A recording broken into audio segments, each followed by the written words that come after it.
بردیر کرکټ سټیډیم کې د ضلعي انتظامی او سپورټس ډپارټمنټ په تعاون سره د دیر پریمیر 3 د کرکټ لوبو آغاز وشو. په دغه لوبو کې ګڼ شمېر لوبغاړو برخه اخیستې وه. ابتدایي تقریب کې د ډیپټي کمشنر دیر په شمول نورو ګڼو سیاسي او سماجي مشرانو هم ګډون کړی و. د میډیا سره د خبرو اترو پر وخت ضلعي لوبو مشر صدیق الله خان میډیا ته داسې وویل: تاسو معلومه نن زموږ ډي پی ایل سیزن 3 باقاعده افتتاح کیږي. دا تیر کال او 2 کال موږ د سیزن 1 سیزن 2 کړو. په دې کې د 8 فرانچایزز دي. د فرانچایز نمونه هم په دې طرز باندې خو دري چې زموږ د کرکټ سره زموږ سیاحت هم پروموټ شي. دا موږ چې کوم ټورست سپاټ سي په هغه نمونه باندې موږ د نمونه خو دري. په دې کې د بهر نومند انټرنیشنل پلیئرز تیر 2 سیزنونو کې راغلي دي. ان شاء الله امید لرو چې په دې سیزن کې به هم انټرنیشنل پلیئرز راځي. دا غو سره به زموږ د لوکل پلیئرز چې کوم دي لوبيږي. ان شاء الله دې ځای به ښه ټیلنټ راوځي او دا مخ کې ان شاء الله د علاقې نوم روښانه کوي. لوبو میدان ته راغلی تحصیل چیرمن وایي: نن زمونږ د ډي پی ایل افتتاح ده، شروعات دي. نن اولنۍ ورځ ده.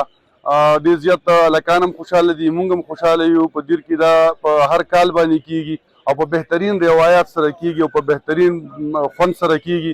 زمونږ دلته سپورټسمینان هم الحمدلله د دیر خاوره زرخیزه خاوره ده.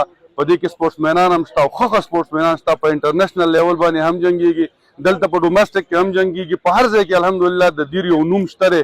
نو موږ وایو چې په کیل دپاره دلته موږ ښه مواقع ورکو او ښه موږ دوی ته سهولتونه ورکو، فیسلیټیز ورته ورکو. نو زه دا یقین سره رایم چې یاره د ورلډ بهترین پلیران به انشاءالله په دیر کې پیدا شي چې هغه ذهني طور هم پیدا شي او هغه کیل کود هم داسې وکړي چې هغه د چا نه کم نه وي.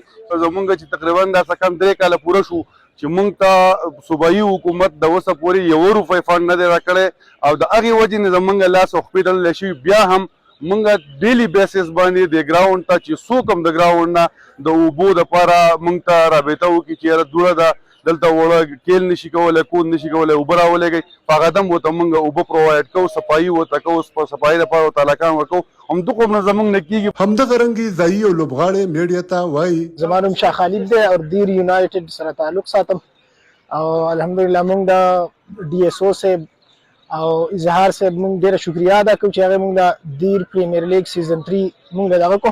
جاوید ملنګ، سلو پښتونخوا، بردیر.